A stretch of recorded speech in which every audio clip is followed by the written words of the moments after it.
तो जय हिंद फ्रेंड्स, स्वागत है आपका एक्सपर्ट एग्ज़ाम के अंदर। देखिए, ये जो सीरीज़ चल रही है उसमें हम जो आगे आने वाली संस्कृत शिक्षा विभाग के अंदर थर्ड ग्रेड है, प्री रीट है और आगे आने वाला जुलाई या अगस्त में सीटेट होने वाला है, उसके लिए कम्प्लीटली टॉपिक वाइज सिलेबस के अनुसार से मैथमेटिक्स कर रहे हैं। ठीक है। और इस सीरीज़ के अंदर ये नहीं है कि आपको क्वेश्चन नहीं करवाए जा रहे हैं, क्वेश्चन भी करवाए जा रहे हैं, सफिशिएंट क्वेश्चन दिए जा रहे हैं। ठीक है। इससे पहले हमने 10 टॉपिक कंप्लीट कर लिए हैं संख्याओं से संबंधित, मतलब पूर्ण, प्राकृत, पूर्णांक, परिमेय, अपरिमेय, वास्तविक संख्याएं, घातांक, वास्तविक संख्याओं के लिए घातांकों की नियम करणी। ठीक है। तो हमारा जो नेक्स्ट टॉपिक रहने वाला है वो रहने वाला है वर्ग और वर्गमूल। ठीक है। ये हमारा 11वां लेसन है, यानी 11वां इस सीरीज़ का। इस सीरीज़ में हम पढ़ेंगे वर्ग और वर्गमूल। क्या? वर्ग और वर्गमूल, फिर उनको निकालने की कोई शॉर्ट ट्रिक। ठीक है। फिर जो वर्ग और वर्गमूल दशमलव संख्याओं का, स्क्वायर और square root of decimal numbers. ठीक है। फिर करेंगे एग्ज़ाम ओरिएंटेड कुछ क्वेश्चंस। ठीक है। एग्ज़ाम में कैसे कुछ क्वेश्चन पूछे जाते हैं। ठीक है। तो चलिए, अरे रुक जा। ठीक है। तो चलिए, ये है सीटेट का सिलेबस। जो सीटेट का जो नोटिफिकेशन, ओरिजिनल नोटिफिकेशन में सिलेबस आता है ना, वही सिलेबस है। और इस सिलेबस में सबसे पहले हमने ये नंबर सिस्टम दिया गया है, तो नंबर सिस्टम के अंदर ये सारे के सारे टॉपिक हमने कर लिए हैं, भिन्न तक ये सारे के सारे कर लिए हैं। अब आता है एलजेब्रा। तो एलजेब्रा के अंदर स्क्वायर और स्क्वायर रूट, क्यूब और क्यूब रूट, अन्य बहुत सारे क्वेश्चन मतलब टॉपिक आते हैं, तो वो हम कवर कर रहे हैं। और वैसे भी सीटेट के अंदर 8वीं तक का पोर्शन आता है, तो मैं जो किताबें करवा रहा हूँ वो 8वीं तक की किताबें ही हैं, 9वीं 10वीं की कंबाइन की हुई हैं। ठीक है। तो उसमें भी हम करेंगे।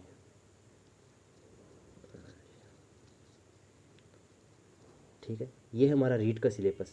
रीट जो आरएसएस में बोर्ड द्वारा अभी ली जाएगी, और संस्कृत शिक्षा विभाग के अंदर वैकेंसी भी आ रही है कम से कम 1000 पदों के ऊपर। तो ये वाला पहले जो टॉपिक है ना, ये हमने पूरा का पूरा कंप्लीट कर लिया है। प्रीमेय, अप्रीमेय संख्याएं, वास्तविक संख्याएं, दशमलव प्रसार, वास्तविक संख्याओं के लिए घातांक में। नेक्स्ट जो टॉपिक रहने वाला है वो रहने वाला है वर्ग और वर्गमूल। क्या? वर्ग और वर्गमूल, घन और घनमूल। 11वें लेसन में वर्ग और वर्गमूल करेंगे, 12वें लेसन में घन और घनमूल करेंगे। ठीक है। देखिए, फ्री क्लासेस के लिए आप एक्सपर्ट एग्जाम यूट्यूब चैनल को सब्सक्राइब कर सकते हैं, और प्री पीडीएफ नोट्स और बुक, ठीक है, एग्ज़ाम ओरिएंटेड क्वेश्चन की बुक है, वो पाने के लिए एक्सपर्ट एग्जाम आप टेलीग्राम चैनल को सब्सक्राइब कर लीजिए या इसमें ज्वाइन हो जाइए। ठीक है। तो देखिए, हमारा टॉपिक रहने वाला है वर्ग और वर्गमूल, यानी स्क्वायर और स्क्वायर रूट। देखिए, बिल्कुल बेसिक से देखेंगे, क्योंकि कई बार क्वेश्चन क्या होता है जो लैंग्वेज से बन करके आता है। ठीक है। तो वो क्वेश्चन थोड़ा करना टफली होता है। देखिए कैसे, कि वर्ग का मतलब क्या होता है। वर्ग, वर्ग वैसे हम वर्ग नाम से लें स्क्वायर, तो स्क्वायर से हम समझते हैं कि वर्ग एक ऐसा होता है। और वर्ग का क्षेत्रफल क्या होता है? भुजा गुणा में भुजा। भुजा का अर्थ क्या होता है यहाँ पर? भुजा एक लंबाई। तो वर्ग की भुजा जैसे हमने एग्जाम्पल के लिए ले ली, 1 2 3 4 5 6 8, ये कुछ भी ले ली। तो यहाँ पर वर्ग का क्षेत्रफल क्या हो जाएगा? 1 की स्क्वायर 1, 2 की स्क्वायर 4, 3 की स्क्वायर 9, 5 की स्क्वायर 25, 8 की स्क्वायर 64, 1 की स्क्वायर ए स्क्वायर। ठीक है। तो किसी भी संख्या का वर्ग क्या होता है? किसी भी संख्या का, देखो, वर्ग और वर्गमूल दोनों अलग अलग नाम है। तो किसी भी संख्या का वर्ग क्या होता है? उसका स्क्वायर। उसका स्क्वायर। स्क्वायर का मतलब उस संख्याओं को 2 बार से मल्टीप्लाई करवाना। अब देखो, आपको याद होनी चाहिए कहाँ तक, कम से कम 1 से लेकर के 30 तक याद होने चाहिए। ठीक है। 30 तक आप याद कर लो। जैसे 1 की स्क्वायर, 1 यानी 1 का वर्ग 1, 2 का 4, 3 का 9, 4 16, 5 25, 6 36, एंड शो ऑन, एंड 19 का 361 और 20 का 400। ठीक है। ऐसे आप इन सभी को लिख लो, याद कर लो। याद कैसे करोगे? देखो, ये तो याद हो ही जाएंगे 1 से 10 तक। आगे वाले थोड़े टफ हैं। ठीक है। इतने भी मतलब दौरे नहीं है याद करने, आसानी से आप याद कर सकते हो। तो इनको दिन में कम से कम 4 या 5 बार अगर आप रिवाइज करोगे ना, जैसे 11 की स्क्वायर 121, 12 की स्क्वायर 144, 13 की स्क्वायर 169, 14 की स्क्वायर 196, 196, 15 की स्क्वायर 225, 16 की स्क्वायर 289। ठीक है। ऐसे आप याद कर सकते हैं। नेक्स्ट, अब देखो, यहाँ पर आपको एक बात पता चल रही होगी। क्या बात है?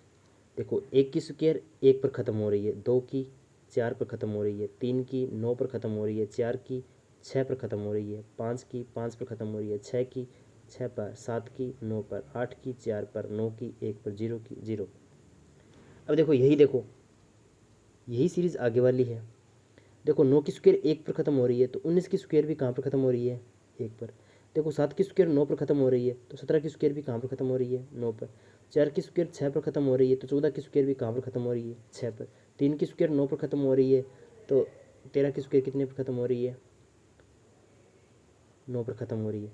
जैसे मैं आपको क्वेश्चन क्या बोल दूँ, जैसे देखो मैं बोल देता हूँ आपको, जैसे 0, 4 और 23, और मैं ऑप्शन दे दूँ आपको कि बताओ ये किसकी स्क्वायर है, 21 की स्क्वायर, 41 की स्क्वायर, ठीक है। फिर बोल दूँ आपको 48 की स्क्वायर, और फिर बोल दूँ आपको 47 की स्क्वायर। बताओ 21 की स्क्वायर है कि 41 की स्क्वायर है कि 48 की स्क्वायर है कि 47 की स्क्वायर है। आपको ऐसे रटने की जरूरत नहीं है कि 8 इसके अंदर में 4 आएगा, ऐसे रटने की जरूरत नहीं है। आप डायरेक्ट जो लास्ट अंक है ना उसकी स्क्वायर करो। जैसे 8 है, 8 की स्क्वायर 64 यानी 4 आ रहा है, तो मतलब ये इसी की होगी, जब तक कि बाकी और ऑप्शन गलत हो जाएं। देखो 7 की स्क्वायर 49 यानी इकाई का अंक कितना आएगा, 9, लेकिन 9 नहीं है, 4 है। 21 यानी 1 की स्क्वायर 1 आएगा अंत में, 41 1 की स्क्वायर 1 आएगा, इसका मतलब ये कन्फर्म 48 की स्क्वायर है, ठीक है। ये ऐसे जब ऑप्शन से क्वेश्चन करते हो ना, तो उनके लिए थोड़ा फ़ायदेमंद रहता है, ठीक है। देखिए यहाँ पर भी यही लिखा हुआ है कि हम कह सकते हैं कि यदि एक संख्या 0 1 4 5 6 या 9 पर समाप्त होती है तो वह एक वर्ग संख्या होगी। कैसे, देखो यहाँ पर देखो इकाई का अंक क्या आ रहा है, 1 4 9 6 5, 6 तो आ ही गया, काट दो इसको, 9 भी आ गई, इसको भी काट दो, 4 भी आ गए, इसको भी काट दो, 1 आ गया, इसको काट दो, 0। तो क्या बन गई, 0। यानी किसी भी संख्या का जो वर्ग होगा ना, उसके इकाई का अंक क्या होगा, 0 1 4 सॉरी 0 1 4 9 6 और 5, इसके अलावा नहीं होगा, ठीक है। इसके अलावा इकाई का अंक होगा तो फिर वो वर्ग संख्या नहीं होगी, ठीक है। अब बताओ, क्या हम बता सकते हैं कि निम्न में से संख्याएं पूर्ण वर्ग संख्याएं हैं। कैसे चेक करोगे, अब रटने की आवश्यकता नहीं है, लिख लो। 1 की स्क्वायर 1, 2 की स्क्वायर 4, 3 की स्क्वायर 9, फिर क्या आएगा, 4 की स्क्वायर 16, इकाई का अंक कितना आ रहा है, 6, 5 की स्क्वायर 5। अब इसके बाद में आगे नहीं देखना, आई डायरेक्ट 0 लगा दो। अब देखो इकाई का अंक 7 आ रहा है, क्या ये हो सकती है, क्या नहीं हो सकती। फिर देखो 3 आ रहा है, इकाई का अंक हो सकती है क्या, नहीं हो सकती। क्यों, क्योंकि इकाई का अंक वर्ग संख्या नहीं है। फिर 8 नहीं है ना, तो नहीं हो सकती। फिर 2 नहीं हो सकती। फिर 9 हो सकती है, हो सकती है, हो सकती है, कन्फर्म है नहीं, हो सकती है, ठीक है। फिर देखो एक इकाई का अंक 1 है ना, तो हो सकती है, कन्फर्म नहीं है कि ये है, लेकिन हो सकती है। देखो यहाँ पर किसी भी संख्या का इकाई का अंक देख लो आप, 0 1 4 9 6 5 आपको मिलेगा, ठीक है। तो आप यहाँ पर आप चेक कर सकते हो, ये आपको 30 तक सारे के सारे स्क्वायर हैं, 25 तक लिखे हुए हैं, 30 तक आप खुद आसानी से लिख लो और याद रख लो, ठीक है। अब देखो ये 1 है, इकाई का अंक 1 आएगा, ठीक है। 81 है, 81 मतलब वर्ग तो ये है, और इनका जो अंक है वो कितने हैं, 1, यानी 1 की स्क्वायर 1, 9 की स्क्वायर 81, 11 की स्क्वायर 121, 19 की स्क्वायर 361, 21 की स्क्वायर 441। अब देखो प्रयास कीजिए में क्या लिखा हुआ है कि 123 की स्क्वायर में से कौन सी संख्या का अंक 1 पर समाप्त होगा। अब रटने की आवश्यकता नहीं, देखो 3 की स्क्वायर जो लास्ट है ना इकाई का अंक है उसकी स्क्वायर कर दो, 3 की स्क्वायर 9, 1 पर नहीं होगा। 7 की स्क्वायर 49, 9 नहीं होगा। 2 की स्क्वायर 4 नहीं होगा। 161 में 1 की स्क्वायर 1, 109 में 9 की स्क्वायर 81 1, यानी इन दो संख्याओं का ना 161 और 109 का स्क्वायर कन्फर्म 1 पर ख़त्म होगा, यानी इसके इकाई का अंक कितना होगा, 1 और 1 होगा, ठीक है। नेक्स्ट, अब देखिए, अब आप इनकी प्रैक्टिस कीजिए, खुद प्रैक्टिस कीजिए इनकी कि वर्क करने पर इनके इकाई के स्थान पर क्या होगा। देखो 4 की स्क्वायर 16 यानी इकाई का अंक 6, 7 की स्क्वायर 9 यानी इकाई का अंक 9, 8 की स्क्वायर 64 यानी इकाई का अंक 4, जीरो का तो जीरो ही होता है, चाहे क्यूब करो चाहे कुछ भी करो, जीरो का तो जीरो ही होता है। फिर देखो दो की स्क्वायर का इकाई का अंक 4 हो जाएगा। फिर 6 की स्क्वायर 36, तो इकाई का अंक क्या इतना होगा, 6। याद रखना 1 और 6 और 5 और 0, 1 6 5 और 0, इनका इकाई का अंक यही होगा, 1 का 1, 6 का 6, 5 का 5, 0 का 0। याद रख लोगे, 1 5 6 0, 1, या फिर ऐसे याद रख लो 0 1 5 6, 0 1 दोनों आपस में कंटिन्यू है ना, पूर्ण संख्याएं हैं 0 और 1, फिर 506, इनका इकाई का अंक क्या होगा, वही सेम होगा। अब देखो अगर 0 की स्क्वायर करनी आ जाए ना, देखो 10 की स्क्वायर 100, अब आपको बोल दे 100 की स्क्वायर कितनी होगी, 100 की स्क्वायर पूछ लेना, तो देखो स्क्वायर पूछ ले तो 1 0 को 2 बार लिखना है, तो 2 0 है, इसको 4 बार लिखेंगे, ये लो। अगर इसकी स्क्वायर बोल दे कि इसकी स्क्वायर ज्ञात करो, तो 4 0 है ना, तो 1 के आगे 8 0 लगा दो, ठीक है, वो आपकी स्क्वायर बन जाएगी। अब देखो यही बिल्कुल सेम लिखा हुआ है, देखो 10 की स्क्वायर 100, 20 की स्क्वायर 400, 80 की स्क्वायर 6400, कैसे, यहाँ पर देखो 0 की स्क्वायर डबल 0, 0 की स्क्वायर डबल 0, 0 की स्क्वायर डबल 0, डबल 0 है ना, 4 बार 0, 2 बार 0 है, 4 बार 0, 2 बार 0 है, 4 बार 0, 2 बार 0 है, 4 बार 0, 0 का स्क्वायर वही होगा, ठीक है। निम्नलिखित में से किन संख्याओं के वर्ग विषम संख्या या सम संख्या होंगे। निम्नलिखित संख्याओं के वर्ग, देखो 7 की स्क्वायर का वर्ग करो आप, हमें इकाई के अंक से पता लगाएंगे ना कि कोई जो संख्या है वो सम है या विषम है, किससे पता लगाएंगे, इकाई के अंक से। तो इकाई का अंक कैसे निकालेंगे, जैसे 727 है, इसकी स्क्वायर करो, तो इसकी स्क्वायर का इकाई का अंक कैसे पता लगाएंगे, जैसे 7 की स्क्वायर करो, 7 की स्क्वायर 49, 49 में इकाई का अंक कितना 9, ठीक है, तो 9 सम है या विषम, विषम, तो इसका जो वर्ग होगा वो क्या होगा, विषम। ऐसे ही देखो 0 है, 0 सम है, तो 0 की स्क्वायर करेंगे 0, तो ये क्या होगा सम। 158 है, 158 की स्क्वायर करेंगे, 8 की स्क्वायर 64, 64 में इकाई का अंक 4, 4 सम है कि विषम, सम, तो ये क्या होगा सम, ठीक है। निम्नलिखित संख्याओं के वर्ग में शून्यों की संख्या क्या होगी, बताओ। 0 का स्क्वायर करेंगे तो इसमें शून्यों की संख्या कितनी होगी 2, और यहाँ पर 2 0 है तो कितनी 0 होंगी 4, बिल्कुल 16 का क्वेश्चन। एग्जाम में जब आता है ना, अगर पहले से किया हुआ है तब तो अच्छी बात है, अगर एग्जाम में आ जाता है और आपका पढ़ा नहीं हुआ है, फिर तो चौके गिनोगे भाई साहब, मैंने बात यही है, ठीक है। ये तो मतलब क्रमागत प्राकृत संख्या का ये है, कुछ नहीं है। अब देखो ये प्रैक्टिस के लिए क्वेश्चन है, अब आप इनकी प्रैक्टिस खुद करो, ठीक है। वर्गों के इकाई के अंक क्या होंगे, इकाई के अंक ज्ञात करो, पूर्ण संख्याएं हैं चेक करो, 0 1 5 6, ठीक है। वर्ग कौन सा विषम होगा, सम होगा, ठीक है। ये एग्जाम में अनलाइक क्वेश्चन नहीं है। निम्नलिखित संख्याओं के वर्ग ज्ञात कीजिए जिनके इकाई अंक 5 हैं, मैंने क्या बताया था, 5 का इकाई अंक कितना होगा 5, तो सभी का ज्ञात करो आप, ठीक है। जिनका इकाई अंक 5 है सभी का 5 5 होगा, तो 15 को 15 से मल्टीप्लाई, 95 को 95 से, 105 को 105 से, 205 को 205 से आप मल्टीप्लाई करा दो, ठीक है।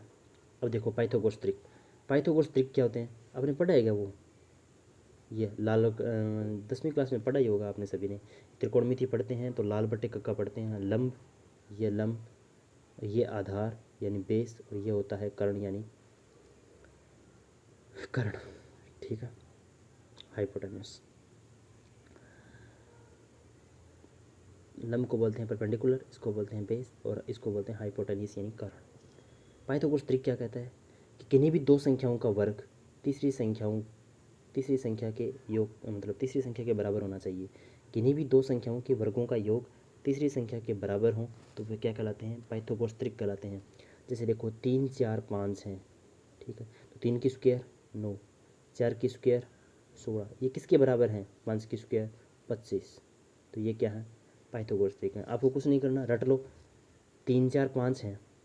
और पाइथागोरस त्रिक की एक खास बात होती है, जैसे ये 3 4 5 यदि पाइथागोरस त्रिक है ना, तो आप इसको किसी संख्या से मल्टीप्लाई करा दो, 2 से करा दो, 3 से करा दो, 4 से करा दो, एज इट इज़ किसी भी संख्या से करा दो, एज यू विश, आप जैसा चाहते हो किसी भी संख्या से गुणा करवा दो, और उसके बाद जो ट्रिपलेट प्राप्त होगा, जो त्रिक प्राप्त होगा, वो भी क्या होगा, पाइथागोरस त्रिक होगा। कैसे, जैसे 3 4 5 है, इसको 2 से मल्टीप्लाई कराया तो क्या बन गया 6 8 10, तो ये क्या है, ये भी क्या है, पाइथागोरस त्रिक, ठीक है। और पाइथागोरस त्रिक ज्ञात करने का फॉर्मूला होता है, जैसे आपको कोई संख्या दे दी जाए, जैसे चलो हमने ये तो ज्ञात कर लिया ना कि 3 4 5 है, वो एक पाइथागोरस त्रिक है, एग्जाम्पल के लिए ले लेता हूँ मैं 3, ठीक है। अब बोल दिया जाए कि आप 3 के पाइथागोरस त्रिक बनाओ, तो कैसे बनाओगे, उसके लिए एक फॉर्मूला है, कौन सा, ये वाला, 2m m square minus 1 m square plus 1। याद करने में बहुत ही सो रहा है। देखो 2m m square minus 1 m square plus 1। जैसे संख्या है 3, इसको मानेंगे m, क्या मानेंगे m। m का मान 3 रख दो, 3 दूनी 6। फिर देखो 3 की स्क्वायर 9, 9 में से 1 गया 8, 3 की स्क्वायर 9 और 1 10, 6 8 10। तो इसके पाइथागोरस ट्रिपलेट क्या बन जाएंगे, 6 8 और 10। अभी हमने देखा था ऊपर कि 6 8 10 भी क्या है, पाइथागोरस ट्रिक। ठीक है, ये इसका फॉर्मूला है। फॉर्मूला आप लिख लीजिए अपनी नोटबुक में एक साइड, या फिर आप जो भी किताब पढ़ रहे हैं उसमें। फॉर्मूला क्या है, 2m m square minus 1 m square plus 1। ठीक है, वैसे ये आप ऑप्शन से भी कर सकते हो अगर आपको फॉर्मूला याद नहीं है ना तो। अब देखो एग्जाम में ऐसा क्वेश्चन आएगा कि एक पाइथागोरस त्रिक ज्ञात कीजिए जिसकी एक संख्या 12 है। तो कैसे ज्ञात करोगे, पहले तो 2m लिखा हुआ है ना, 2m, तो क्या लिखोगे 12 दूनी 24। तो पहला कितना हो गया 24। फिर दूसरा m square minus 1 m square plus 1। ठीक है, आप आसानी से कर सकते हैं। अब देखो ये एग्जाम्पल सॉरी क्वेश्चन है, संख्याओं का वर्ग ज्ञात कीजिए। वर्ग ज्ञात करना बहुत ही सोरा है, उसी संख्या को उसी संख्या से मल्टीप्लाई कराना। और देखो जिसकी इकाई के अंक में 5 होना उसको कैसे करेंगे, जैसे देखो 35 है तो 35 में 5 का मल्टीप्लाई करो, 5 5 25। फिर 3 के बाद कितना आता है 4, तो 3 और 4 को आपस में मल्टीप्लाई करा दो, 4 3 12, 1225। ऐसे ही आपको 15 का करना हो तो कैसे करोगे, 5 की स्क्वायर 25, फिर 1 के बाद कितना आता है 2, तो 2 1 कम 2, तो कितना बन जाएगा 225। ठीक है, इनके पाइथागोरस ट्रिक लिखिए। पाइथागोरस ट्रिक के लिए आप वो फॉर्मूला लगाइए, पहले 2m और फिर m स्क्वायर माइनस 1 और फिर m स्क्वायर प्लस 1। ठीक है, फिर आता है वर्गमूल, इसे बोलते हैं अंडर रूट। देखो आप इंग्लिश में याद रखो, square and square root. Square का मतलब आपको स्क्वायर करना है सीधा, ठीक है, और स्क्वायर रूट का मतलब होता है अंडर रूट लेना। और अंडर रूट के ऊपर यहाँ पर हमेशा 2 लगाते हैं। अगर नहीं लिखा हुआ है ना, 2 नहीं लिखा हुआ है तो वहाँ पर आपको क्या मानना पड़ेगा, 2 ही मानना पड़ेगा हमेशा के लिए। ठीक है, देखो और इसको करते कैसे हैं, जैसे यहाँ पर कुछ संख्या लिखी हो, जैसे 4 लिखा हुआ हो कि 4 का अंडर रूट क्या होगा, तो इस 4 के क्या करेंगे, अभाज्य गुणनखंड करेंगे, यानी 4 दूनी 8, 4 दूनी नहीं 4 के अभाज्य गुणनखंड करेंगे, यानी 4 को क्या लिखेंगे 2 गुणा में 2, अंडर रूट में ऐसे लिख लिया। ठीक है, अब क्या करेंगे, हमें जोड़े लेने हैं। जैसे 2 और 2 का एक जोड़ा है ना, तो बाहर कौन आएगा 1, तो मतलब 4 का अंडर रूट कितना हो गया 2, 4 का वर्गमूल कितना हो गया 2। जैसे देखो ये ऐसे ही है, सोचिए और चर्चा कीजिए। -1 का स्क्वायर क्या होगा 1 होगा, -9 के स्क्वायर का कितना होगा 81 होगा। अच्छा माइनस वाले अंक की बता देता हूँ मैं। जैसे -2 का स्क्वायर क्या होगा, स्क्वायर का मतलब क्या होता है, उसी संख्या को उसी संख्या से मल्टीप्लाई करवाना। दरअसल ये कुछ नहीं है, जो हमने पहले वाला चैप्टर किया था ना घातांक और करणी, उसी का एक शॉर्ट फॉर्म है। तो माइनस से माइनस करेंगे प्लस 2 दूनी 4, तो इसका मतलब क्या हो गया, किसी भी संख्या का स्क्वायर करो, चाहे प्लस वाले का करो चाहे माइनस वाले का करो, रिजल्ट क्या आएगा हमेशा ही धनात्मक पॉजिटिव आएगा। ठीक है, देखो जैसे अंडर रूट 1 का मान 1, अंडर रूट 4 का मान 2, अंडर रूट 9 का मान 3, अंडर रूट 16 का मान 4, अंडर रूट 25 का मान 5, अंडर रूट 36 का मान 6, अंडर रूट 49 का मान 7, अंडर रूट 64 का मान 8, अंडर रूट 81 का मान 9, अंडर रूट 100 का मान 10। ठीक है, घटाने की संक्रिया द्वारा वर्गमूल ज्ञात करना। वर्गमूल आप आसानी से ज्ञात कर सकते हो। ऐसी सबसे जो सोरा मेथड है ना वो है अभाज्य गुणनखंड विधि के द्वारा वर्गमूल ज्ञात करना। ठीक है, अभाज्य गुणनखंड कैसे ज्ञात करोगे, जैसे 36 है, 36 के अभाज्य गुणनखंड क्या होंगे 2 गुणा में 2 गुणा में 3 गुणा में 3। अब मैंने क्या बताया, जोड़े बनाओ, 2 2 का जोड़ा बन गया, 3 3 का जोड़ा बन गया। अब प्रत्येक जोड़े से एक संख्या उठानी है, 2 से 2 आ गया, इस वाले 3 से 3 आ गया, 3 दूनी 6, तो 36 का वर्गमूल कितना हो जाएगा 6।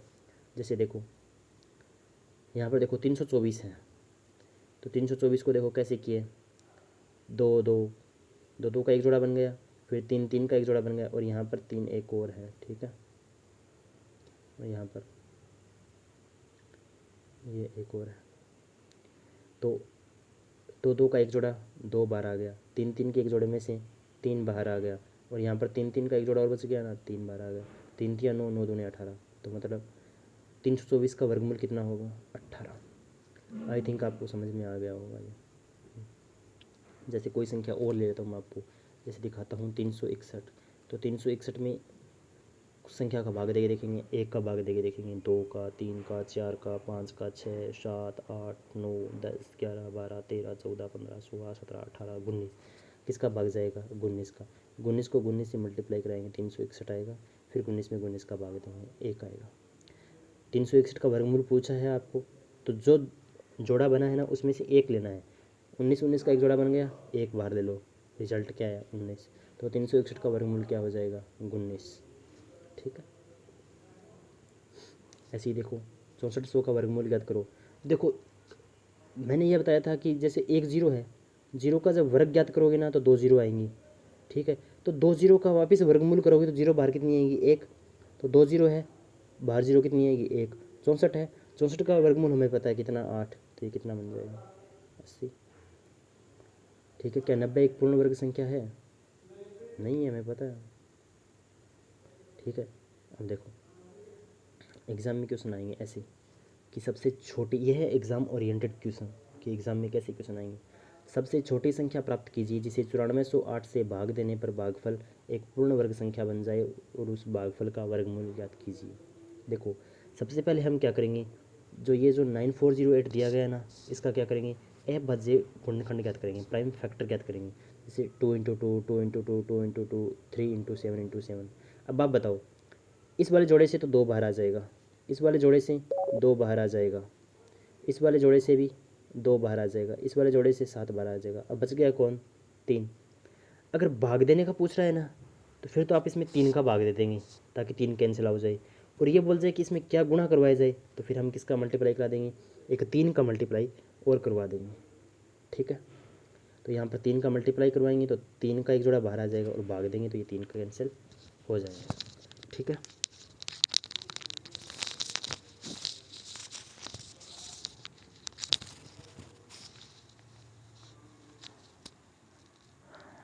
ठीक है, अब 3 से भाग दे दिया तो 3 कैंसिल हो गया। अब बाकी बची का वर्गमूल क्या हो जाएगा? 7 दूनी 14, 14 दूनी 28, 28 दूनी 56। तो इसका वर्गमूल कितना हो जाएगा? 56। ये रहा 56।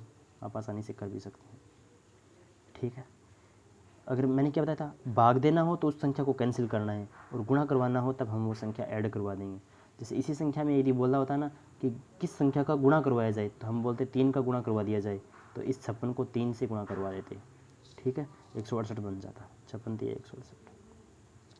नेक्स्ट क्वेश्चन क्या है कि सबसे छोटी वर्ग संख्या ज्ञात कीजिए जो प्रत्येक संख्या 6, 9 और 15 से विभाजित हो जाए। ठीक है, तो प्रत्येक संख्या से विभाजित हो जाए और छोटी से छोटी पूछ ली जाए, छोटी से छोटी, तो हम क्या करेंगे? एलसीएम लेंगे, लोवेस्ट कॉमन मल्टीपल। ठीक है, 6, 9, 15 का जब हमने एलसीएम लिया तो 2, 3, 3, 5 आ गया। ठीक है, और 2, 3, 3, 5 को आपस में मल्टीप्लाई कराएंगे तो 90 आ जाएगा। तो 90 वह छोटी से छोटी संख्या है जिसको 6, 9 और 15 से विभाजित है वो किया जा सकता है। ये एलसीएम और एचसीएफ में भी मतलब टॉपिक है। अब देखो आप कह नहीं सकते, आपकी बुक में ना सिलेबस में एलसीएम और एचसीएफ टॉपिक नहीं दिया गया है, लेकिन देखो क्वेश्चन तो बन गया ना, वर्गमूल में से ही बना दिया इसने। ठीक है, ये आप प्रैक्टिस के लिए कर सकते हैं। वर्गमूल ज्ञात करने में इकाई का अंक क्या होगा, कौन सी पूर्ण वर्ग है नहीं है, 100 और 169 का वर्गमूल ज्ञात कर सकते हैं, इन संख्याओं के वर्गमूल ज्ञात कर सकते हैं आप। प्रैक्टिस के लिए देखो 10 क्वेश्चन है, 10 क्वेश्चन में तो आसानी से प्रैक्टिस हो जाएगी। ठीक है, अब ये सारे के सारे क्वेश्चन हैं। एक विद्यालय में कक्षा 8 के सभी विद्यार्थियों ने प्रधानमंत्री राष्ट्रीय राहत कोष में 2401 रुपये दान दिए, तो प्रत्येक विद्यार्थी ने उतने ही रुपये दान दिए जितने कक्षा में विद्यार्थी थे, तो कक्षा में विद्यार्थियों की संख्या क्या होगी? इसका मतलब क्या हो गया कि मान लो कक्षा में एक्स विद्यार्थी थे और एक्स ही लाइन होगी, तो टोटल कितने हो गए विद्यार्थी? 24, टोटल पौधे कितने, टोटल रुपये कितने हो गए? 2401। इसका मतलब इस 2401 का हमें अंडर रूट लेना है, यह बन जाएगा एक्स की स्क्वायर और स्क्वायर इधर जाएगा अंडर रूट में 2401। 2401 किसकी होती है? वैसे आप इसके फैक्टर करके ज्ञात भी कर सकते हैं, वैसे मैं बता देता हूँ कि ये आपकी होती है 49 की। किसकी? 49, क्योंकि 50 की 25 होती है, तो ये 49 की स्क्वायर होंगी। इसका मतलब इसका उत्तर कितना आएगा? 49। जैसे 2025 है तो ये किसकी होगी? 45 की। ठीक है, सबसे छोटी वर्ग संख्या ज्ञात कीजिए। 4 और 9 10 को प्रत्येक से विभाजित हो जाए तो 4 और 9 10 का एलसीएम ज्ञात करेंगे। 8 15 और 20 से विभाजित हो जाए तो 8 15 20 का एलसीएम ज्ञात करेंगे। एलसीएम ज्ञात करना आपको आता ही होगा, ठीक है। तो देखो वर्गमूल ज्ञात करने के लिए जो विधि है ना वो अभाज्य गुणनखंड बढ़िया है, पेपर में टाइम बचाने लायक है। फिर दूसरी विधि आती है भागफल विधि, ठीक है। भागफल विधि से पढ़ने से पहले हम एक और बात करते हैं।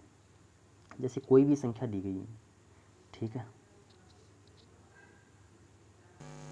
देखिए ये जो टॉपिक है ना ये है कि जो हम पूर्ण वर्ग संख्या ज्ञात करते हैं तो उनमें अंकों की संख्या कितनी होगी। जैसे देखो मैं यहाँ पर लिखता हूँ, जैसे 221 लाइट और चली गई। तो चलिए हमारा जो नेक्स्ट जो कॉन्सेप्ट है वो ये है कि क्या हम कह सकते हैं कि एक पूर्ण वर्ग संख्या में यदि n अंक हो या फिर n अंक है तो उसके वर्गमूल में n/2 अंक होंगे यदि n सम है, या n+1/2 होंगे यदि n विषम है। ये कहना क्या चाह रहा है कि यदि एक पूर्ण वर्ग संख्या है, जैसे देखो पूर्ण वर्ग संख्या के 2 एग्जाम्पल ले लेता हूँ मैं। जैसे 21 की स्क्वायर होती है 441, कितनी 441, और 8 की स्क्वायर होती है 64, ठीक है। एक और एग्जांपल ले लेता हूँ मैं, जैसे आप देख लीजिए 2 की स्क्वायर होती है वो होती है 4, ठीक है। अब आप देखिए इनको कैसे, ये बोल रहा है कि एक पूर्ण वर्ग संख्या, ये पूर्ण वर्ग संख्या है और इसमें कितने अंक है, n अंक। n अंक का मतलब इसमें 3 अंक है, इसमें 2 अंक हैं और इसमें 1 अंक है, ठीक है। देखो मैंने एग्जांपल लिए थे 441 और 64 और 4, ठीक है। और देखिए इनमें n अंक है, यानी इसमें 3 अंक है, इसमें 2 अंक और इसमें 1 अंक है। तो उसके वर्गमूल में, वर्गमूल का मतलब जब हम इस 441 का अंडर रूट लेंगे, ठीक है, स्क्वायर रूट, जब हम इसका स्क्वायर रूट लेंगे तो n/2 अंक होंगे। n/2 का मतलब यदि n विषम है तो हमें क्या जोड़ना पड़ेगा, 1 जोड़ना पड़ेगा, 2 का भाग दे देंगे। यदि n सम है तो कितने अंक होंगे, n/2। देखो n विषम है, यानी n का मतलब 1 2 3, इसमें 3 अंक है, 3 अंक है। तो जब हम इसका वर्गमूल ज्ञात करेंगे ना तो वर्गमूल में अंक कितने होंगे, 3 + 1/2 यानी 3 और 1 4, 4/2 यानी 2। तो जब 441 का अंडर रूट लेंगे तो उसमें कितने अंक होंगे, 2 अंक होंगे। और हमें पता है कि 441 का अंडर रूट कितना होगा, 21। तो 21 में अंडर रूट 21 में अंक कितने हैं, 2। तो ये फॉर्मूला हमारा यहाँ पे स्टिक हो गया। फिर देखो 64, इसमें 2 अंक हैं, कितने अंक हैं, 2। तो ये क्या बोल रहा है, यदि n सम है तो n सम है ना 2, तो इसके वर्गमूल में अंक कितने होंगे, n/2 यानी 2/2। तो अंक कितना होगा, 1 अंक होगा। 1 का मतलब 64 का वर्गमूल कितना होता है, 8, ठीक है। 4 है, 4 का 2 हमें डायरेक्ट पता चल गया, 2। ये काम कैसे आएगा, जैसे देखो एक और एग्जांपल ले लेता हूँ मैं। जैसे देखो 2401 है, कितना है, 2401। अब इसमें अंक कितने हैं, 4 अंक है। अब बताओ 4 सम है या विषम, जी सम है। तो सम है तो जब हम इसका वर्गमूल निकालेंगे ना तो उसमें अंक कितने होंगे, 4/2 यानी अंक कितने होंगे, 2। 2 अंकों की संख्या होगी। 2401 से हमें पता चल गया कि 2 अंकों की संख्या है।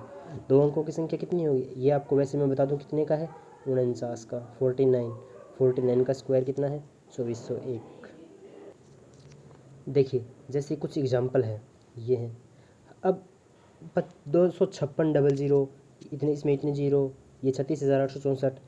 अब हम क्या करेंगे, इसका जो वर्गमूल होगा जो कुछ भी हो उसके अंदर हमें अंकों का पता लगाना है कि उसके अंदर अंक कितने होंगे। जैसे देखो 1296 है, 1296 का अंडर रूट होता है 36, इस 36 में अंक कितने हैं, 2। तो एग्जाम में जो क्वेश्चन आएगा वो ये नहीं आएगा कि 1296 का अंडर रूट कितना होगा।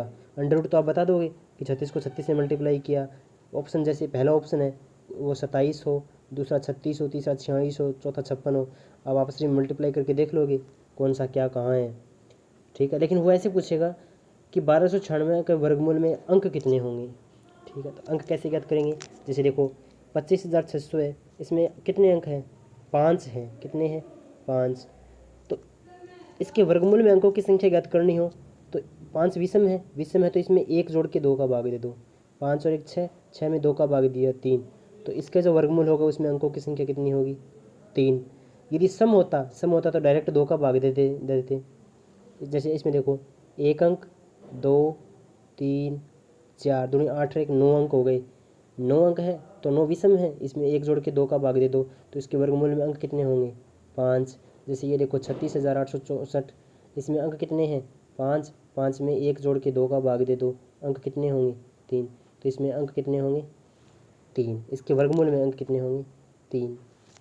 ठीक है, तो ऑब्वियसली छोटी सी बात है, आपको समझ में आ गई होगी। क्वेश्चन बन जाता है कभी कभार इसका। तो नेक्स्ट जो आता है वो आता है वर्गमूल ज्ञात करना। ठीक है, अब वर्गमूल कैसे ज्ञात करते हैं वो देखिए। 729 का हमें वर्गमूल ज्ञात करना है। इसको ज्ञात करने की 2 विधियां हैं। एक है अभाज्य गुणनखंड विधि, जैसे 729 है। ठीक है, 729 में आप सबसे पहले जैसे 9 से भाग देना स्टार्ट कर दो, 3 से देना स्टार्ट कर दो। 3 का भाग दोगे 3 दूनी 6, 3 चौके 12, 3 तिया 9। फिर 3 का भाग दोगे 3 81, फिर 3 का भाग दोगे 27, फिर 3 का भाग देंगे 9, फिर 3 का भाग देंगे 3, फिर 3 का भाग देंगे 1। फिर इनके जोड़े बना लो, 1 जोड़ा, 2 जोड़ा, 3 जोड़ा। 3 जोड़ा बन गया ना, तो 3 जोड़े, प्रत्येक जोड़े में से एक एक बाहर आएगा, तो 3 गुणा में 3, फिर गुणा में 3, तो 3 तिया 9, 9 तिया 27, इसका मतलब ये 27 हो गया। ये तो है सबसे सिंपलेस्ट विधि। ठीक है, अभाज्य गुणनखंड के द्वारा, जो मैंने आपको पहले बता दी थी। अब कैसे करेंगे देखो, भाग विधि के द्वारा कैसे करेंगे इनको। भाग विधि में क्या करते हैं, जैसे जो संख्या लिखी हुई है ना, जो संख्या लिखी हुई है उसके इकाई की तरफ से जोड़े बनाना स्टार्ट करेंगे। यदि हमें वर्गमूल ज्ञात करना हो तो 2 के जोड़े बनाएंगे, और घनमूल यानी क्यूब रूट ज्ञात करना हो तो 3 के जोड़े बनाएंगे। अभी हम यहाँ पर घनमूल ज्ञात करना समझ रहे हैं, तो हमें यहाँ पर कितने के जोड़े बनाने होंगे? 2 संख्याओं के जोड़े, अंकों के जोड़े बनाने होंगे। तो हमने 729 का जोड़ा में से 29 का एक जोड़ा बना दिया और 7 को अकेला रख दिया। ठीक है, अब 7 के लिए यहाँ पर छोटे से छोटी 2 संख्याओं का, 2 अंकों का मल्टीप्लाई करेंगे। जैसे 2 है तो 2 को 2 से मल्टीप्लाई करेंगे 4। अगर यहाँ पे हमने 3 ले लिया तो 3 को 3 से मल्टीप्लाई कराएंगे 9, जो 7 से बड़ा हो जाएगा। तो हम यहाँ पर क्या लेंगे, 2 को 2 से मल्टीप्लाई कराएंगे 4, और जिस संख्या से आपने मल्टीप्लाई करवाया है ना, 2 को 2 से मल्टीप्लाई कराया, वो ऊपर लिख देंगे। 2 ऊपर लिख दिया। अब देखो 7 में से 4 घटाए 3, और बाकी आगे एक संख्या नहीं उतरेगी, पूरे का पूरा जोड़ा उतरेगा। जैसे 29 है तो 29 का पूरा जोड़ा उतार लिया, तो ये कितना बच गया? 329 हो गया। अब देखो ऊपर आपने जिस संख्या से मल्टीप्लाई करवाया ना, जैसे 2 को 2 से मल्टीप्लाई कराया, तो अब इनको जोड़ दो, 2 और 2 4, यहाँ पर जोड़ करके 4 लिख दो। यहाँ तक बातें समझ में आ गई। अब देखो इस 4 के बाद में ऐसी संख्या लिखनी है, जैसे मैंने संख्या लिख दी यहाँ पे 1। ठीक है, 7 को भूल जाओ एक बार, मैंने क्या लिख दी 1। फिर 1 को 1 से मल्टीप्लाई कराना नीचे, 1 ऊपर 1 नीचे। अब इनको आपस में मल्टीप्लाई कराओ, 1 एकम 1, 4 एकम 4, 41, 329 नहीं आया ना। फिर यहाँ पर 2 रखो, 2 2, जैसे देखो, जैसे मैंने यहाँ पर 2 रखा और यहाँ पर 2 रखा, 2 दूनी 4, 2 चौके 8, 84 आ गया। लेकिन ये तो 329 नहीं आया। अब देखो यहाँ पर सेम संख्या रखनी है। अब से वो कोई संख्या रखो, जैसे मैंने यहाँ पर क्या रख दी, 7 रख दी। यहाँ पर 7 है और यहाँ पर भी 7, 7 7 7 7 जा 49 यानी 49। 9 असली कितनी लगी? 4, 7 4 जा 28, 7 चौके 28, 28 और 4 332, 329 आ गया ना। घटा दो, कितना आएगा? 0। देखो यहाँ पर मैंने 7 लिखा है ना, ऊपर भी 7 आएगा। और जो ऊपर जो संख्या आती है ना, वही हमारा क्या होता है? स्क्वायर रूट होता है, वही वर्गमूल होता है। ठीक है, बहुत ही सिंपल ये भी मेथड है, बस आपको थोड़ी सी प्रैक्टिस करनी पड़ेगी इसकी। यदि आपने थोड़ी बहुत प्रैक्टिस कर ली ना, तो ये आपकी आसानी से समझ में आ जाएगा। जैसे देखिए यहाँ पर एक और एग्जांपल है जो मैं आपको बताने जा रहा हूँ।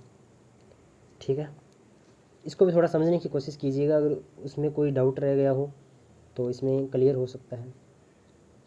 कैसे करेंगे वो देखो, मैंने क्या बताया था, कोई भी संख्या हो उसकी इकाई की तरफ से जोड़े बनाना स्टार्ट करो।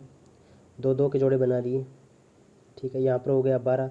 अब देखो 2 अंकों को आपस में मल्टीप्लाई कराओ, जैसे 2 दूनी 4, 12 फालतू है, 3 तिया 9। अच्छा 3 को 3 से मल्टीप्लाई कराएंगे ना तो 9 आ जाएगा।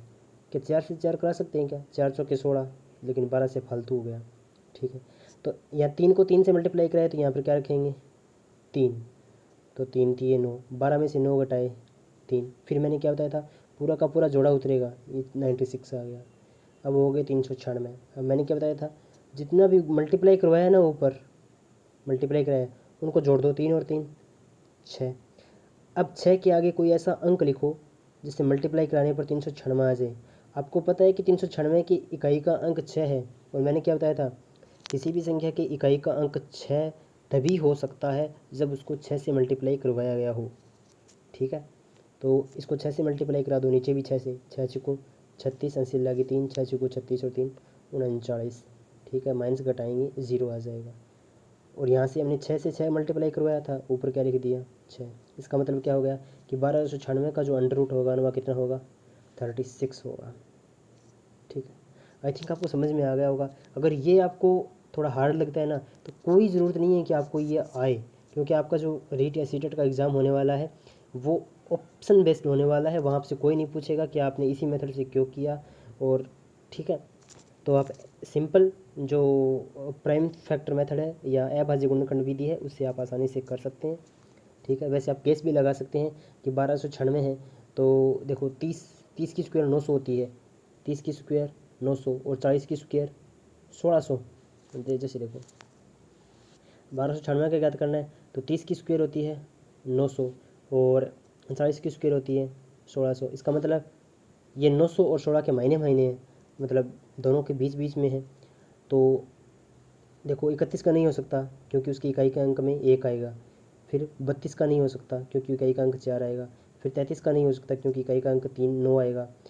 फिर 34 का हो सकता है क्योंकि 4 चौके 16।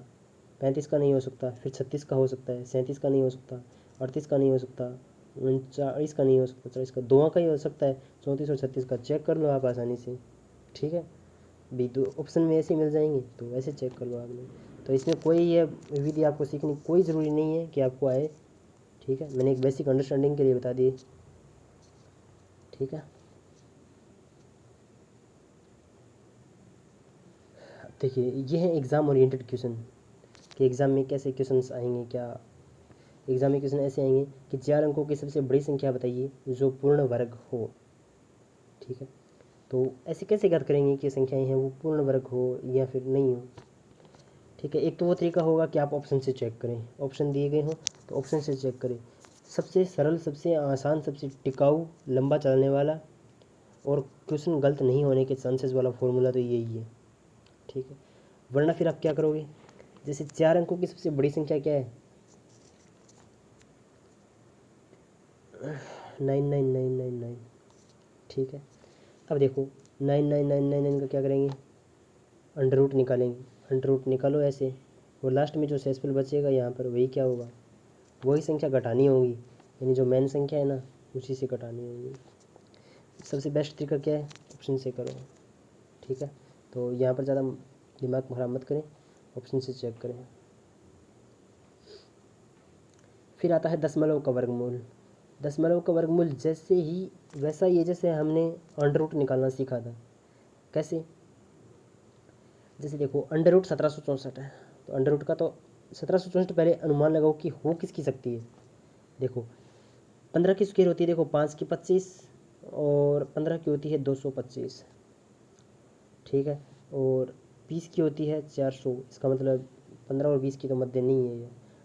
देखो फिर 40 की, देखो 40 की होती है 1600 और 50 की होती है 2500। इसका मतलब 1600 और 2500 के मध्य होगी। और 1600 के बाद में देखो 1700 और 1764 ही आ गई। इसका मतलब ये किसकी स्क्वायर है 42 की स्क्वायर है 42।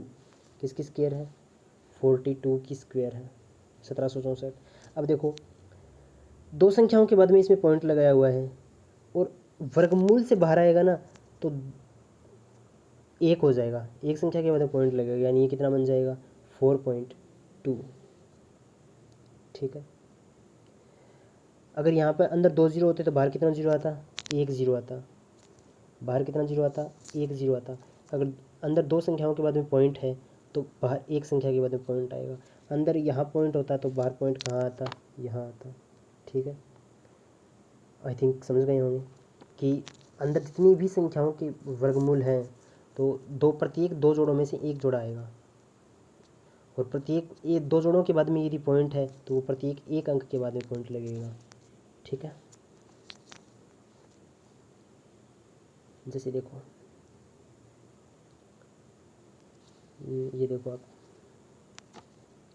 ये सवाल है कि 12.25 का वर्गमूल ज्ञात कीजिए। 12.25 का वर्गमूल ज्ञात कीजिए। देखो 12.25 का वर्गमूल हमें पता है कितना होगा, 35। ठीक है, अब दो संख्याओं के बाद पॉइंट है, वर्गमूल निकालेंगे तो कितनी संख्याओं के बाद पॉइंट आ जाएगा, एक संख्या के बाद पॉइंट आ जाएगी, यानी 3.5। ठीक है, आई थिंक समझ में आ गया होगा। ठीक है, अब देखो ये है एग्ज़ाम ओरिएंटेड क्वेश्चन की एग्ज़ाम में क्वेश्चंस कैसे आते हैं, कहाँ पर आपको गलतियाँ मिस्टेक कहाँ पर होती है। एक वर्गाकार खेत का क्षेत्रफल 2304 है, इस वर्गाकार खेत क्षेत्र की भुजा ज्ञात कीजिए। तो आपको पता है कि वर्ग का क्षेत्रफल क्या होता है, भुजा स्क्वायर। हमने भुजा मान ली x, और तो वर्ग का क्षेत्रफल कितना हो गया, एक्स की स्क्वायर कितनी है, 2304। अब आपको एक तो है ऑप्शन से तरीका लगाना कि ऑप्शन में 48 होगा, 48 होगा। अगर ऑप्शन में 48, 58, 68 ऐसी ऑप्शन हो तो कैसे अनुमान लगाएंगे। फिर जाओगे आप 10th नंबर के ऊपर, जैसे देखो 2304 है, किसके नज़दीक है ये, 2500 के नज़दीक है। अरे 2500 के नज़दीक है ना, 2500 किसके नज़दीक है, नहीं 2500 किसका स्क्वायर होता है, 50 का। अब देखो 50 से थोड़ा ही कम है तो 49 का नहीं हो सकता, क्यों, क्योंकि एक आएगा। 48 का कन्फर्म होगा, 48 का क्यों, क्योंकि 48 को 48 से मल्टीप्लाई करोगे, लास्ट में जो यूनिट डिजिट आएगा, इकाई का अंक आएगा, वो कितना आएगा, 4। ठीक है, तो आप ऐसे थोड़ा दिमाग लगाकर भी कर सकते हैं। ठीक है, जैसे ये देखो ऊपर कर लो इसके थोड़ा, कि एक विद्यालय में 2401 विद्यार्थी हैं। पीटी अध्यापक उन्हें पंक्ति एवं स्तंभ में इस प्रकार खड़ा करना चाहता है कि पंक्तियों की संख्या स्तंभ की संख्या के बराबर हो। तो पंक्तियों की संख्या स्तंभों की संख्या के बराबर तभी हो सकती है जब क्या निकाला जाए, वर्ग निकाला जाए। ठीक है, ऐसे कि इसमें 4 ही तो पंक्ति हो और 4 ही स्तंभ हो, तो क्या करेंगे, 2401 का वर्गमूल निकालेंगे। अब देखो 2401 नज़दीक किसके हैं, 2500 के, और ये तो बड़ा सा कम है, यानी ये थोड़ा सा ही कम है, यानी 2401 है वो 2500 के बड़ा नज़दीक है, थोड़ा ज़्यादा नज़दीक है। तो देखो 2500 होती है 50 की स्क्वायर, और 49 की कितनी होगी, देखो 49 को 49 से मल्टीप्लाई कराएंगे, 9 को 9 से मल्टीप्लाई कराएंगे, इकाई का अंक एक आएगा, इकाई का अंक कितना है, एक, तो 2401 हो गया। ठीक है, तो आई थिंक ये आपको आगे है कि निम्नलिखित संख्याओं के निकटतम पूर्ण संख्याओं का अनुमान लगाइए। यदि ये आपको याद है तो आप आसानी से लगा दो। देखो 80 है, 80 का नहीं पता, लेकिन 81 का तो पता है हमें, तो ये 9। 1000 का हमें नहीं पता, 1000 का वर्गमूल क्या होगा, लेकिन 1000 के बाद ये 1000 के पहले वाली संख्या तो सोच ही सकते हैं। जैसे 30 की स्क्वायर 900 होती है, 31 की 961 होती है, और 32 की तो ये किसके नज़दीक हो जाएगा, 31 की, 350 के 376, 18, 19, 364, और वैसे 16 की होती है 256, 17 की 289, 18 की 364, तो 289, 289, 17 की होती है, 18 की होती है 364। अब देख लो 350 के नज़दीक कौन है, ये ज़्यादा नज़दीक है कि ये ज़्यादा नज़दीक है, यही ज़्यादा नज़दीक है। 500 का नहीं पता हमें, 500 का नहीं पता, लेकिन 14 की स्क्वायर 196 होती है, और 25 की 625 होती है, 24 की 484 होती है, 24 की 484 के नज़दीक ये आ जाएगा, 24 का बन जाएगा। ये आपको याद होनी चाहिए भी। ठीक है, नेक्स्ट देखिए, निम्नलिखित संख्याओं के वर्गमूल भाग विधि से ज्ञात कीजिए। कोई ज़रूरी नहीं है आप भाग विधि से ही करो, आपको प्रैक्टिस करनी है इनकी कि ये है किस किस किस की। क्या आप अनुमान लगा सकते हो, क्या ऐसे अनुमान लगाने हैं आपको, निकालना नहीं है कि बस गुणनखंड विधि के द्वारा ही निकालना है, नहीं, बिल्कुल नहीं निकालना है आपको अनुमान लगाना है। देखो जैसे हमें एक और बता देता हूँ, मैं एक ट्रिक और बता देता हूँ, आपके लिए आसानी से हो जाएगी। देखो जैसे हमें 5, ठीक है, 15, 25, 35, 45, 55 एंड सो ऑन ठीक है, मेरे पास जगह इतनी है तो मैं आपको बता देता हूँ। देखो 5 की स्क्वायर होती है 25, देखो 5 की स्क्वायर 25, 5 की स्क्वायर 25, 5 की स्क्वायर 25, 5 की स्क्वायर 25, 5 की स्क्वायर, ऐसे लिख लोगे। फिर देखो एक, एक के बाद कितना आता है 2, एक के बाद कितना आता है 2, 2 एकम 2, फिर 2 के बाद में कितना आता है 3, 3 दूनी 6, फिर 3 के बाद में कितना आता है 4, 4 तीन 12, फिर 4 के बाद में कितना आता है 5, 5 चौके 20, फिर 5 के बाद में कितना आता है 6, तो 6 5 30, ये हो गए इनके स्क्वायर। अब देखो जैसे यहाँ कोई संख्या है, जैसे मैं एग्जांपल देके यहाँ पे देखो कुछ तुम, जैसे ये देखो कौन सा लें, कौन सा लें, यही ले लो आप 3481 वाला, 3481। देखो 6 की स्क्वायर 3600 होती है, 6 की स्क्वायर 36 होती है, इसका मतलब 60 की स्क्वायर कितनी होगी 3600। 60 से पहले कौन 50, 50 की स्क्वायर 2500। अब इसका हमें पता चल गया कि ये जो 3481 है ना, वो है तो 2500 यानी 50 और 51 के मध्य मध्य में, ठीक है। लेकिन निकालेंगे कैसे, चलो और देखो कि 2550 और 60 के मध्य आता है 55, कौन आता है 55। अब 55 की स्क्वायर कैसे निकालेंगे, देखो लास्ट में 5 आ रहा है ना, इकाई का अंक 5 5 है 25, फिर 5 के बाद में कितना आता है 6, 5 6 के 30, 3025, ये आ गया 55 का, ये हो गया देखो 50 55 60। अब देखो 3481 है वो 3025 के बड़ा है, इसका मतलब ये जो 3481 है इसका जो वर्गमूल होगा वो किसके मध्य होगा 55 और 60 के मध्य होगा। अब 55 में से क्या हो सकता है 56 भी हो सकता है, 55 और 60 नहीं होगा ना, तो क्या हो सकता है 56 हो सकता है, 57 हो सकता है, 58 हो सकता है और 59 हो सकता है। इसके लास्ट में इकाई का अंक कितना है एक, क्या बताओ 56 की स्क्वायर का इकाई का अंक एक होगा, 57 का इकाई का अंक एक होगा, 58 की इकाई का अंक एक होगा, किसका होगा 59 का, तो इसका आंसर कितना आ गया 59। ठीक है, एक बता दिया, आसानी से कर दो सारे के सारे ऐसे ही। ठीक है, वर्गमूल के अंकों की संख्या ज्ञात करनी है, आसानी से ज्ञात कर सकते हैं। दशमलव संख्याओं के वर्गमूल निकालना है, बिल्कुल आसान तरीके से निकाल सकते हैं। निम्नलिखित संख्याओं के प्रत्येक न्यूनतम संख्या क्या घटाई जाए, क्या घटाई जाए, देखो जैसे 402 है, 402 में हमें पता है कि 400 का वर्गमूल होता है कितना 20, तो इसमें से कितना घटाया जाए 2 घटाया जाए। ठीक है, तो ऐसे आप अभाज्य गुणनखंड विधि के द्वारा भी आसानी से कर सकते हो, नहीं भागफल विधि के द्वारा करना होगा इन सवालों को। ठीक है, और एग्ज़ाम में क्वेश्चन आ जाएगा ना कि देखो एग्जाम में क्वेश्चन कैसे आएगा, ऐसे नहीं आएगा कि इनमें से क्या घटाया जाए, नहीं, एग्जाम में क्वेश्चन आएगा कि 3250 में से क्या घटाया जाए कि ये पूर्ण वर्ग बन जाए, 1 घटाया जाए, 2 घटाया जाए, 3 घटाया जाए, 4 घटाया जाए। आपको क्या करना है, पहले 1 घटाओ बन रहा है कि नहीं बन रहा, 2 घटाओ बन रहा है कि नहीं बन रहा, 3 घटाओ कोई भागफल नहीं करना आपको, जैसा क्वेश्चन बोल रहा है वैसे चलो आंसर हो जाएगा। ठीक है, नेक्स्ट किसी ये जो क्वेश्चन है ना लास्ट के अंदर एग्ज़ाम के अंदर ऐसे ही क्वेश्चन आते हैं, सेम टू सेम आएंगे। ठीक है, यहाँ तक कि एनसीईआरटी की तो डिजिट भी चेंज नहीं करते हैं, बिल्कुल एक्यूरेट आते हैं। किसी वर्ग की भुजा की लंबाई ज्ञात कीजिए जिसका क्षेत्रफल 441 है, कितना हो जाएगा 21। ठीक है, किसी समकोण त्रिभुज में क्या लगाएंगे पाइथागोरस प्रमेय लगाएंगे। ठीक है, इसमें 6 8 13 5 पाइथागोरस प्रमेय आसानी से लगा दोगे। एक माली के पास 1000 पौधे हैं तो कम से कम कितने पौधों की आवश्यकता होगी 10, कम से कम पौधों की संख्या ज्ञात कीजिए जिसके, अच्छा, इन पौधों को वह इस प्रकार लगाना चाहता है कि पंक्तियों की संख्या और कलम की संख्या समान रहे। तो 1000 के नज़दीक देखो कौन सा वर्ग है, 1000 के नज़दीक देखो 729 881 961 961, फिर 1000 के बाद में देखो शायद 32 की स्क्वायर होगी, 32 की स्क्वायर होती है 961, शायद 984, 33 की स्क्वायर होती है, 33 की स्क्वायर होती है 1089, तो शायद हमें 89 पौधों की आवश्यकता होगी। आप चेक कर लेना आसानी से ऐसे ही निकाल के। एक विद्यालय में 500 विद्यार्थी हैं, पीटी के अभ्यास के लिए उन्हें इस तरह से खड़ा किया जाना है कि पंक्ति की संख्या कॉलम की संख्या के समान रहे। इस व्यवस्था को बनाने के लिए कितने विद्यार्थियों को बाहर जाना होगा, तो इसमें जो नियरेस्ट वर्ग है वही निकालना होगा। जैसे देखो 484 है 484, 484 किसका वर्ग होता है? 24 का। यानी 24 तो पंक्ति बन जाएगी और 24 ही क्या बन जाएंगे? स्तंभ बन जाएंगे। तो 484 में से घटाएंगे कितना बचेगा? 16। तो यहाँ से कितने विद्यार्थियों को बाहर जाना होगा? लगभग 16 कन्फर्म 16 विद्यार्थियों को बाहर जाना होगा। ठीक है, तभी क्या हो सकते हैं? पंक्ति और स्तंभ बराबर हो सकते हैं।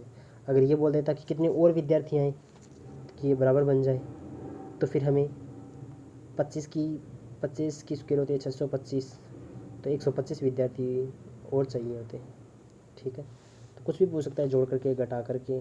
ठीक है, हमने क्या चर्चा की? देखिए, मेन स्क्वायर रूट, जो स्क्वायर रूट है ना, उसमें क्वेश्चन जो आएगा ना, वो आप क्वेश्चन की जो फॉर्म होगी ना, उसको पढ़ करके आसानी से कर दोगे। अगर आपने ये वीडियो देख ली ना, इसके अलावा आप बस थोड़ी सी क्वेश्चन प्रैक्टिस कर लेना भी, या तो इसी प्लेलिस्ट में मिल जाएंगे आपको, इसी चैनल पे मिल जाएंगे। अगर भाई तभी नहीं मिलते हैं तो आप प्रैक्टिस कर सकते हो क्वेश्चनों की। इसके अलावा इस कॉन्सेप्ट से बाहर क्वेश्चन नहीं आएगा, ये गारंटी है हमारी।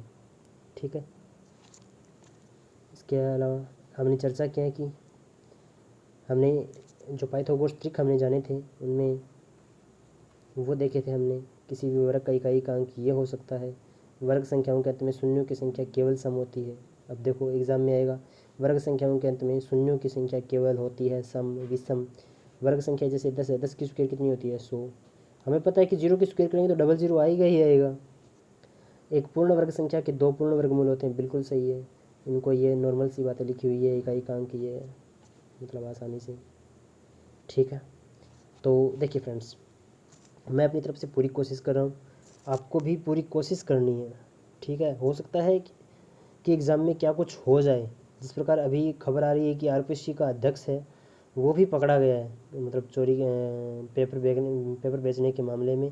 देखो, हो कुछ भी सकता है, लेकिन कॉन्सेप्ट है ना, इनसे बाहर नहीं आएगा। ठीक है, फ्री क्लासेस के लिए आप एक्सपर्ट एग्ज़ाम यूट्यूब चैनल को सब्सक्राइब कर लीजिएगा, और फ्री पीडीएफ नोट्स और इन्फॉर्मेशन कोई भी पाने के लिए आप एक्सपर्ट एग्ज़ाम टेलीग्राम चैनल से आप जुड़ जाइए। और इसके हमने लगभग 11 पार्ट कंप्लीट कर लिए हैं। अगले ही पार्ट में हम घन और घनमूल कर लेंगे, बहुत जल्दी जल्दी करवाने की कोशिश की जा रही है। आप देखो, संस्कृत शिक्षा विभाग के अंदर वैकेंसी आने वाली है अब। ठीक है, तो आने के बाद टाइम नहीं रहेगा। और मैथ एक ऐसा सब्जेक्ट है, यदि आपने इसको पहले कर लिया ना, पहले कर लिया, तो आप ये श्योर हो जाओगे कि आप बाद में आपको वो जीके जाके वही रटना है। मैथ को निकालने की कोई आवश्यकता नहीं है। डेली आप आधी घंटा प्रैक्टिस करना, मैथ आप कभी नहीं भूलोगे। और यही टाइम है, यही कहते हैं ना, बस this time is golden time. ठीक है, यदि आप रीट की तैयारी या सीटेट की तैयारी कर रहे हो, this time is golden time. ठीक है, थैंक यू फ्रेंड्स, जल्द ही लौटेंगे नेक्स्ट वीडियो में। तब तक के लिए खुश रहिए, मस्त रहिए। जय हिंद, जय भारत। Thank you.